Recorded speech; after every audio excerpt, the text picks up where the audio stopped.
ప్రియమైన దేవుని పిల్లలారా, దేవుని మహాకృపను బట్టి ఈరోజు మరొక సందర్భాన్ని బైబిల్లో నుంచి నేర్చుకోవటానికి ప్రయత్నం చేద్దాం.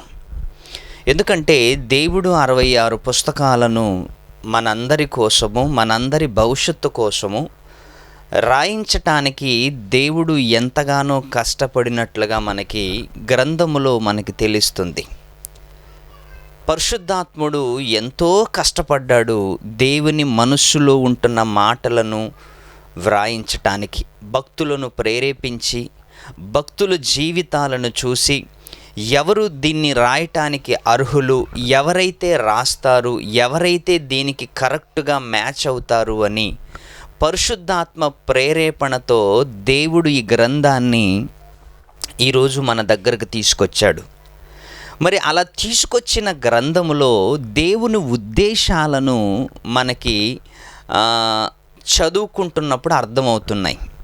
దేవుని ఉద్దేశాలు గ్రంథములో దేవుడు రాయించాడు. తన ఉద్దేశాలు, తను ఏమి కోరుకుంటున్నాడో, తను ఏమి కావాలనుకుంటున్నాడో అలాంటిది మరి దేవుడు తన గ్రంథములో రాయించినప్పుడు వాటిని అర్థం చేసుకోవటానికి మనం ప్రయత్నం చేయాలి.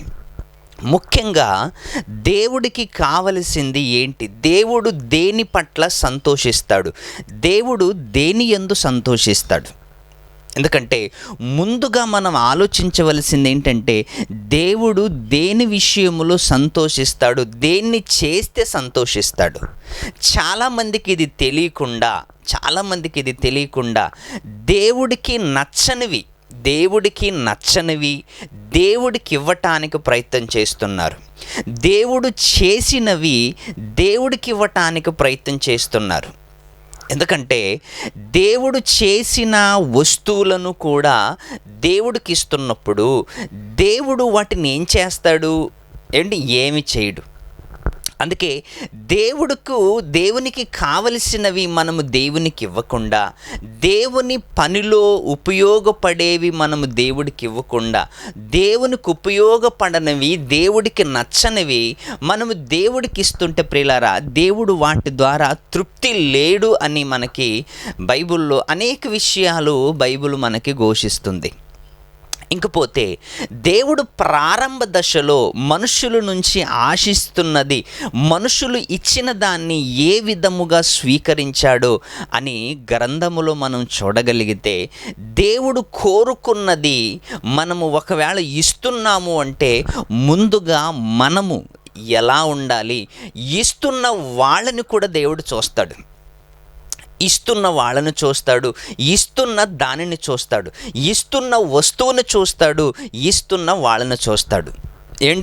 ఇస్తున్న వ్యక్తి దొంగగా ఉండి, పనికిరానివాడుగా ఉండి, మోసగాడుగా ఉండి, వ్యభిచారిగా ఉండి, మరి దొంగవాడుగా బ్రతుకుతూ మంచి వస్తువులు ఇచ్చినా దాన్ని దేవుడు స్వీకరించడు. మరి నీవు పరిశుద్ధంగా ఉండి పనికిరాని వస్తువులు ఇచ్చినా కూడా దేవుడు స్వీకరించడు. దేవుడు రెండిటిని చూస్తాడు. ఏంటి అంటే ఇచ్చే వ్యక్తిని చూస్తాడు, ఇస్తున్న వస్తువును కూడా చూస్తాడు. అందుకే రెండు విధాలుగా దేవుడికి మనము నచ్చేలాగా మనము చేయాలి. దేవుడికి రెండు విధాలుగా నచ్చేలాగా ఇవ్వాలి. మరి ఒకరోజు ప్రారంభ దశలో జలప్రళయం వచ్చి అందరినీ కొట్టుకొని వెళ్ళిపోయి అందరినీ నాశనం చేసిన తర్వాత అందులో ఓడలో 8 మంది మాత్రమే మిగిలారు. ఇది అందరికీ తెలుసు. 8 మంది మాత్రమే మిగిలారు. ఆ 8 మంది బయటకు వచ్చిన తర్వాత ప్రారంభముగా చేసిన కార్యక్రమం ఏంటంటే, ఒక్కసారి మనం చదువుకుందాం బైబిల్లో నుంచి. ఆదికాండము 8వ అధ్యాయము 19వ వచనం. ఆదికాండము 8వ అధ్యాయము 19వ వచనం. ప్రతి జంతువులు, ప్రతి పురుగు, ప్రతి పిట్టయు భూమి మీద సంచరించు వాటిని వాటి జాతుల చొప్పున ఓడలో నుండి బయటికి వచ్చెను. వాటి జాతి ప్రకారము వాటి వాటి జాతుల చొప్పున ఓడలో నుంచి బయటకు వచ్చాయంట. ఓడలో నుంచి బయటకు వచ్చిన జంతువులు, ఎందుకంటే జలప్రళయం కంటే ముందు నోహావు గారు జంతువులన్నిటినీ రెండేసి అన్నిటినీ ఓడలోకి చేర్చాడు.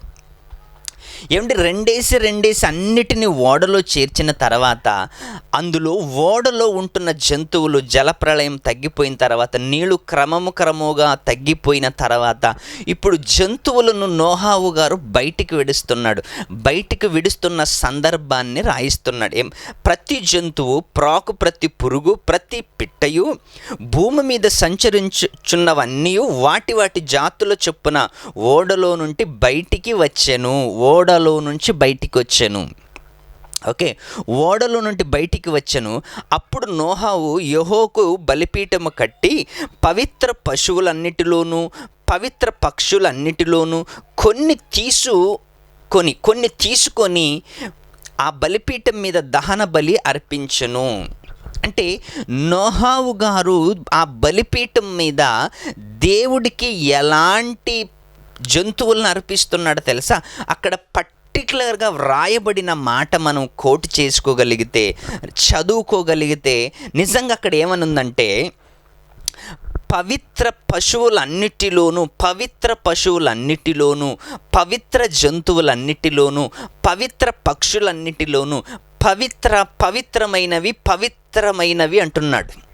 అంటే ప్రతీది కూడా దేవునికి మనం ఇవ్వాలి అనుకున్నప్పుడు ఆ వస్తువు ఎలా ఉండాలంటే పరిశుద్ధమైనదిగా ఉండాలి అని పవిత్రమైన జంతువులను, పవిత్రమైన పశువులలో కొన్నిటిని తీసుకొని ఆ బలిపీఠం మీద దహన బలి అర్పించెను. చూసారా? అంటే నోహావు గారు దేవుడికి ఇస్తున్నప్పుడు ఎలాంటి వస్తువులు ఇస్తున్నాడో తెలుసా? పవిత్రమైన పశువులు, పవిత్రమైన జంతువులు, పవిత్రమైనవన్నిటిని కూడా దేవునికి ముందుగా బలిస్తున్నాడు. దేవునికి ముందుగా బలిపీఠం మీద బలిస్తున్నాడు. దహన బలిని అర్పించను. అప్పుడు యెహోవా ఇంపైన సువాసన సామ్రాజ్ఞిని ఇంకా సువాసనను ఆగ్రహించి ఇంక మీదట నరులను బట్టి భూమిని మరలా శపించను. ఆ సువాసన ఆగ్రహించి పవిత్రమైన పశువులలోనూ పవిత్రమైన జంతువులలోనూ ఆ పవిత్రమైనవి బలిపీఠం మీద నోహావు గారు బలర్పించినప్పుడు ఆ సువాసన పరలోకములో ఉంటున్న దేవుడికి ఎలా అనిపించిందంట? ఇంపైన సువాసనలా ఉందంట. ఇంపైన సువాసన. ఆ సువాసనను ఆగ్రహించి స్వీకరించి పీల్చుకొని ఆగ్రహించి పీల్చుకొని ఏం చేశాడంటే, దేవుడు ఏమనుకున్నాడంట, ఇంక మీదట నరులను బట్టి భూమిని ఎప్పుడు కూడా శపించను, నరులను బట్టి భూమిని మరలా నేను శపించను.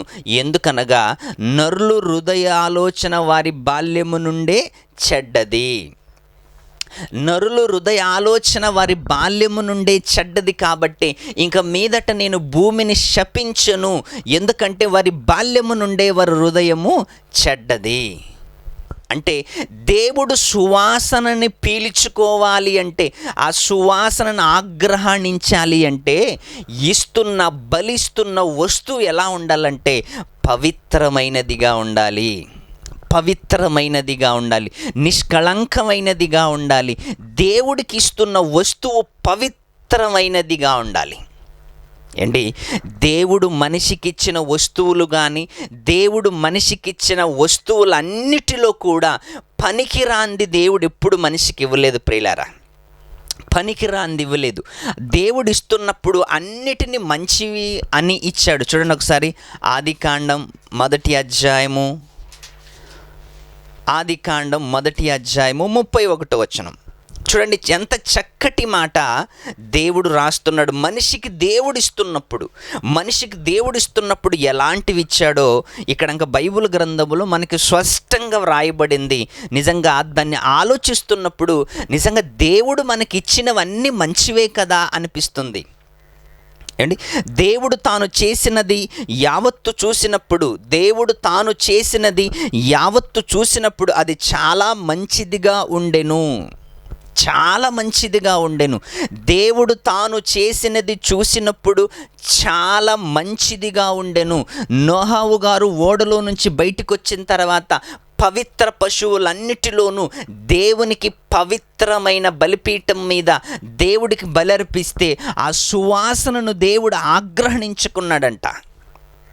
చూసారా, దేవుడు మనిషికి ఇస్తున్నప్పుడు అన్ని మంచివే ఇచ్చాడు.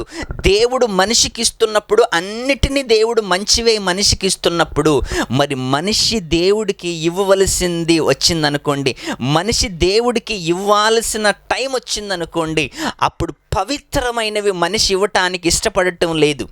ఎందుకంటే దేవుడికి పవిత్రమైనవి ఇవ్వాలి అంటే, దేవుడు కోరుకున్నవి ఇవ్వాలి అంటే దానికంటే ఇచ్చే వ్యక్తి నీతిమంతుడుగా ఉండాలి, పరిశుద్ధుడుగా ఉండాలి, నమ్మకస్తుడుగా ఉండాలి, విశ్వాసం కలిగిన వాడుగా ఉండాలి, అన్ని విధాలుగా దేవుడికి నచ్చేవాడుగా ఉండాలి. అప్పుడే దేవునికి ఇవ్వటానికి ఎప్పుడు వెనక్కి వెళ్ళడు, దేవునికి ఇవ్వటానికి వెనక్కెళ్ళడు. ఎందుకంటే మనము బాగులేమనుకోండి, మనము చెడిపోయిన వాళ్ళం అనుకోండి, దేవుడికి ఇవ్వటానికి సందేహిస్తాం, మనము దేవునికి ఇవ్వటానికి వెనకంజు వేస్తాం, దేవునికి ఇవ్వటానికి మనం ఒప్పుకోము, మన మనసు ఒప్పుకోదు. ఎందుకంటే ఆల్రెడీ మనము చెడ్డవాళ్ళమే. ఈరోజు ఒకవేళ నువ్వు దేవునికి ఇవ్వటానికి నీ మనస్సు రాదు అనుకోండి, నువ్వు నీతిమంతుడు కాదు.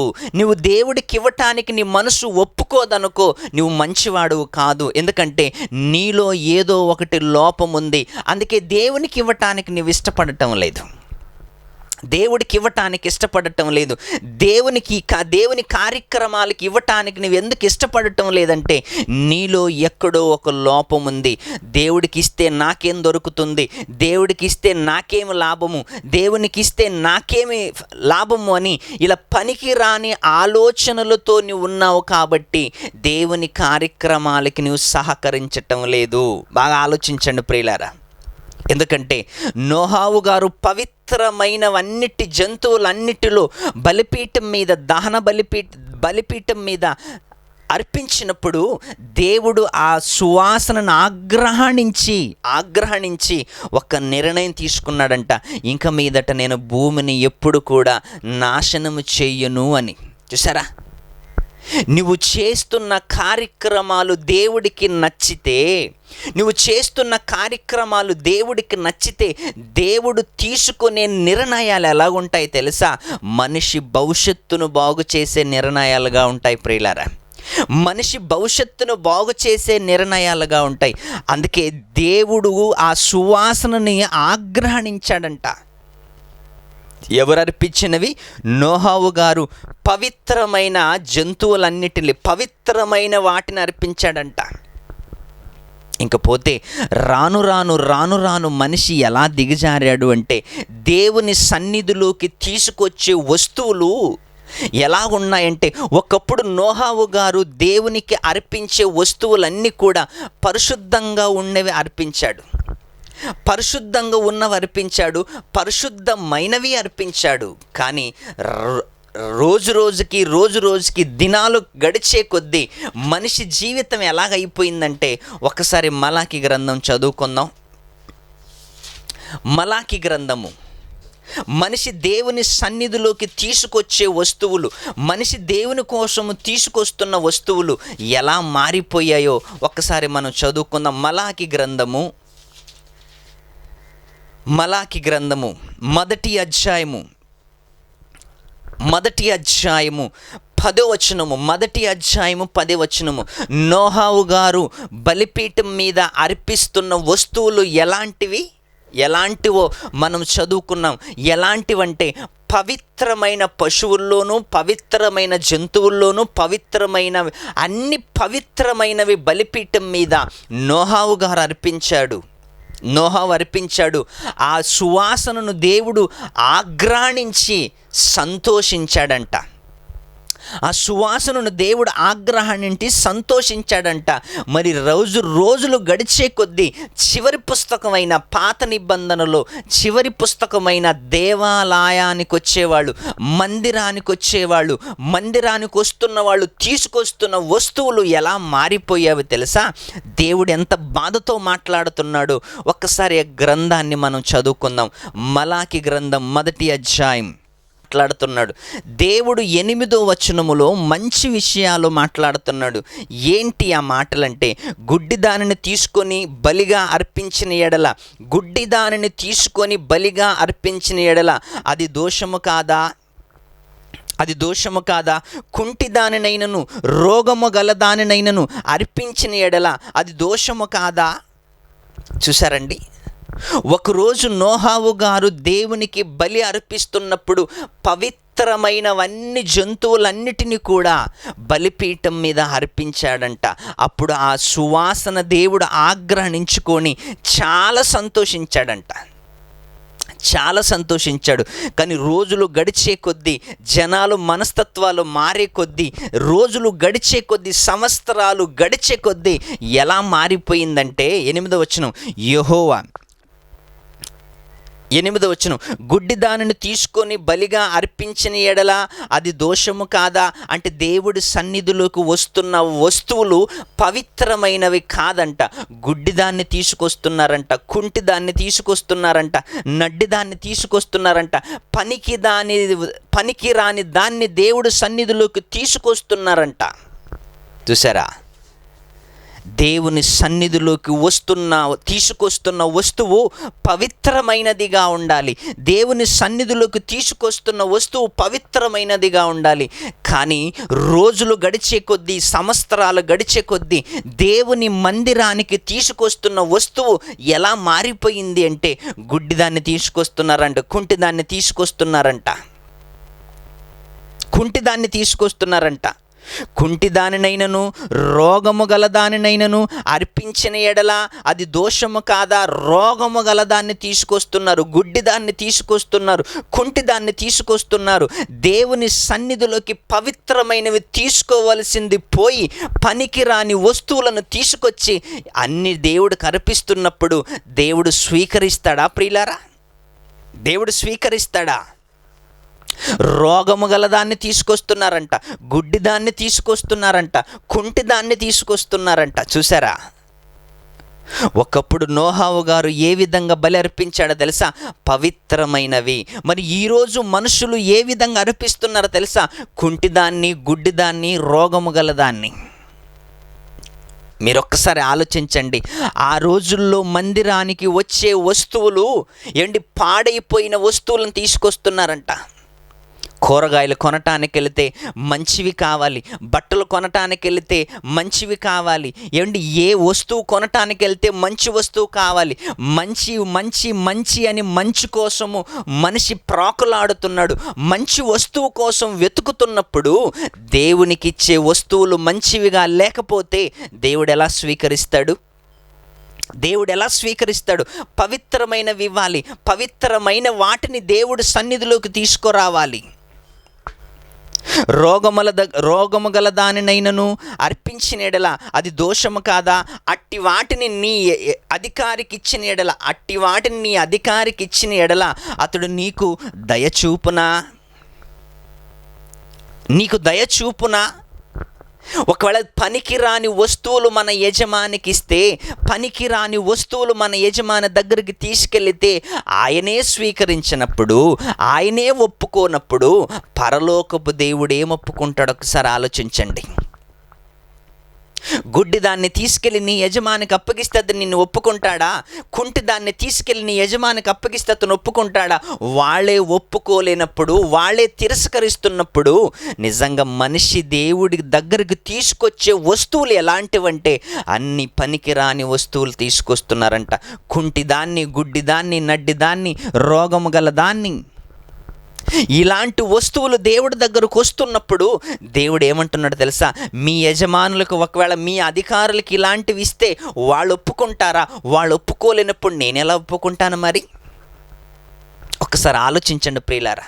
ఈరోజు మనవారు కూడా, మన క్రైస్తవులు కూడా దేవునికి కానుకిచ్చేటప్పుడు, దేవుని పెట్టెలో కానుకేసేటప్పుడు ఎవరు చూస్తారులే, ఎవరు ఏం చేస్తారులే అని ఎలాంటివి వేస్తున్నారో తెలుసా? పనికిరాని చిల్లర. పనికిరాని చిల్లర వేస్తున్నారు. రెండవది, చినిగిపోయిన నోట్లు కూడా వేస్తున్నారు ప్రియులారా. చినిగిపోయిన నోట్లు వేస్తున్నప్పుడు ఎవరేశారని ఎవరికి తెలియదు కదండి. చివరి చర్చ అయిపోయిన తర్వాత ఆ కానుక కౌంట్ చేస్తుంటే అందులో చినిగిపోయిన నోట్లే ఎక్కువ ఉంటాయంట. ఈరోజు చినిగిపోయిన నోట్లు ఎక్కువ ఉంటాయంట.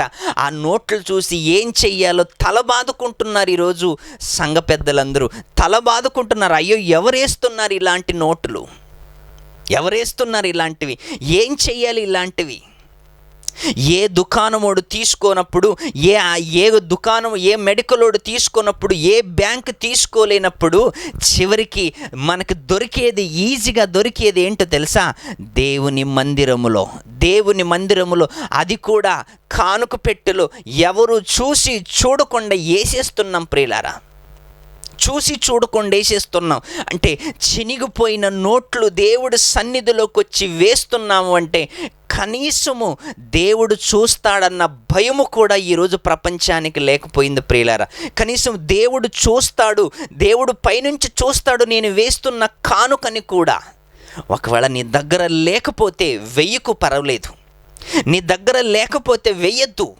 కానీ వేస్తున్నట్లుగా వేస్తూ చినిగిపోయిన నోట్లు వేసావనుకో, అది బయట వాళ్ళే తీసుకోలేనప్పుడు, దుకాణం వాళ్ళే, స్టోర్ వాళ్ళే తీసుకోనప్పుడు, మెడికల్ వాళ్ళే తీసుకోనప్పుడు, ఆఖరికి సరాయి దుకాణం వాడు కూడా తీసుకోలేనప్పుడు ఆ వస్తువు దేవుడి దగ్గరికి వచ్చి ఆ కానుక పెట్టెలో వేస్తున్నావు అంటే, ఎవరైనా కానివ్వండి ప్రియులారా, ఒకవేళ నీ దగ్గర లేకపోతే సైలెంట్గా ఉండు. నిన్ను దేవుడు ఏమి చెయ్యడు.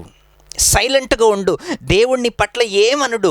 కానీ నువ్వు వేస్తున్నది చినిగిపోయిన నోటని తెలిసి కూడా నువ్వు కానుక పెట్టెలో వేస్తున్నావంటే చాలా ఘోరం ప్రియులారా, చాలా ఘోరం ఇది. అందుకొక్కసారి ఆలోచించండి.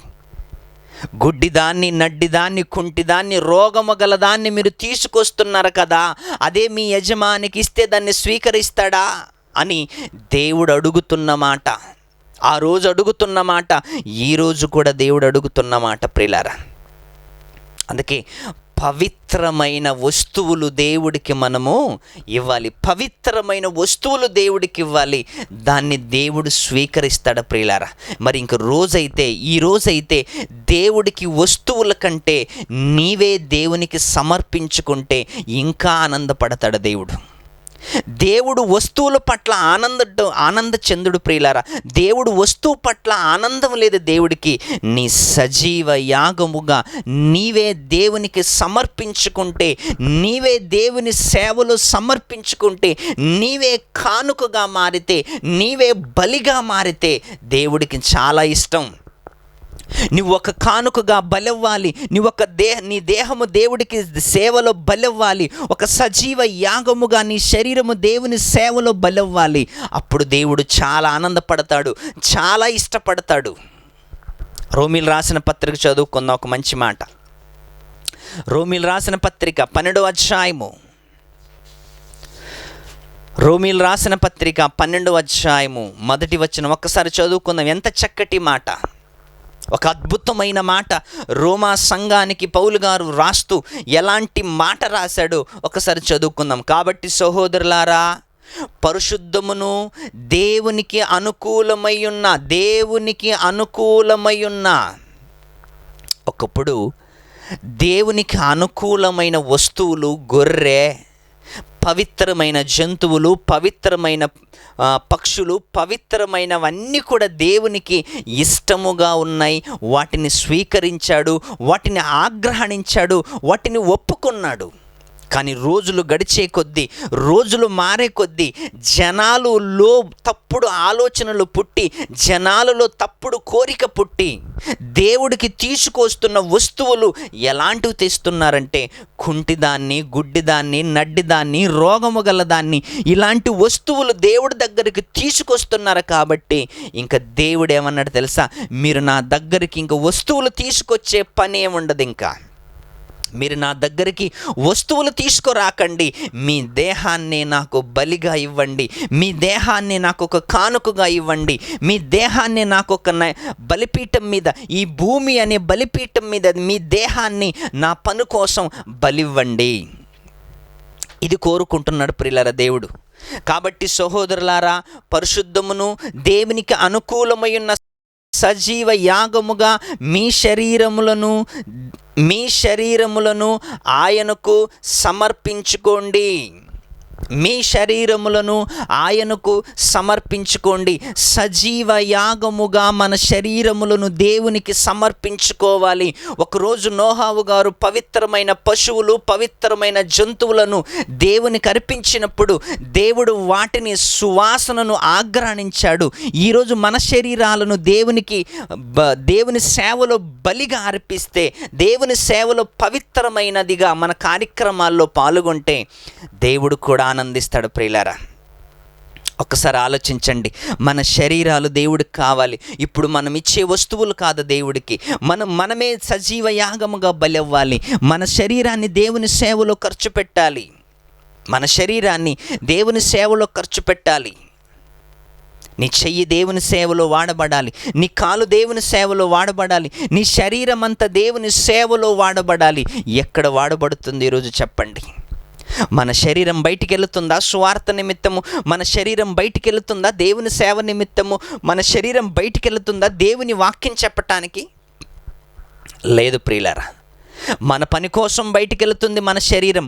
మన పనుల కోసం రోజు రాత్రి పగులు మన శరీరం బయటికి వెళుతుంది. కానీ దేవుని పనిలో శరీరం బయటికి వెళ్ళటం లేదు. అలా మనము దీన్ని ఇంట్లోనే ఉంచేసాం. ఒక్కసారి ఆలోచించండి. మీరు ధరించుకున్న శరీరాలు, నేను ధరించుకున్న శరీరాలు మనకు ఊరికే వచ్చినవి కాదు. దేవుని ఇష్టానుసారంగా దేవుడి ఇష్టానుసారంగా అవయవాలన్నీ శరీరంలో అమర్చాడు. ఆ దేవుని పని చెయ్యాలని, ఆ దేవుని కోసం కష్టపడాలని.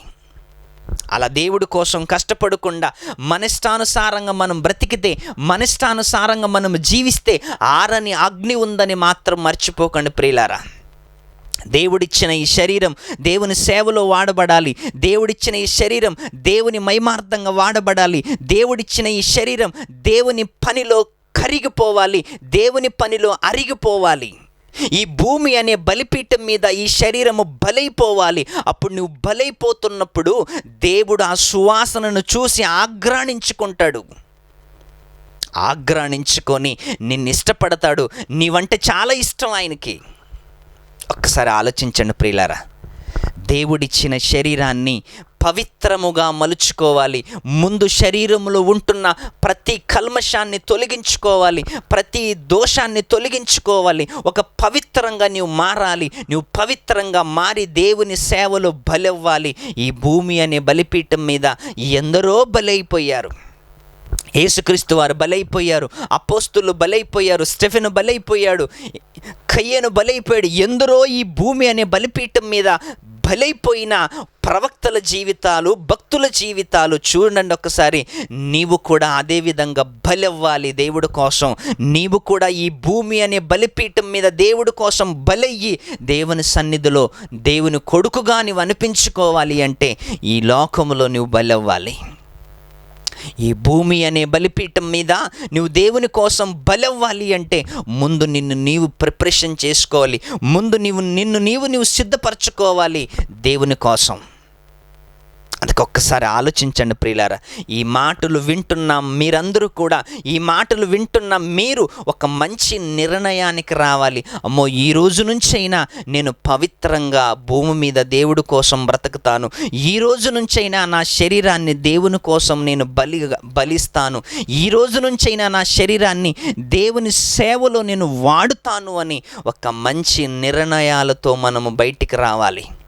మంచి నిర్ణయాలతో బయటికి రావాలి. ఎందుకంటే దేవుడు తన ఇష్ట ప్రకారముగా శరీరమును మనకిచ్చాడు. తన ఇష్ట ప్రకారముగా శరీరమును మనకు దేవుడు దయచేశాడు. 9 మాసాలు తల్లి గర్భములో దీన్ని తయారు చేసి దేవుడు మన తల్లికి తండ్రికి ఇచ్చాడు. ఇదిగో ఈ బిడ్డని దేవుని సేవలో, నా సేవలో పెంచండి అని. అందుకే ఈ మాటలు వింటున్న మీరందరూ కూడా చక్కగా మనమందరూ దేవుని సేవార్థంగా ఈ శరీరాలను మనం వాడాలి అని కోరుకుంటూ ఈ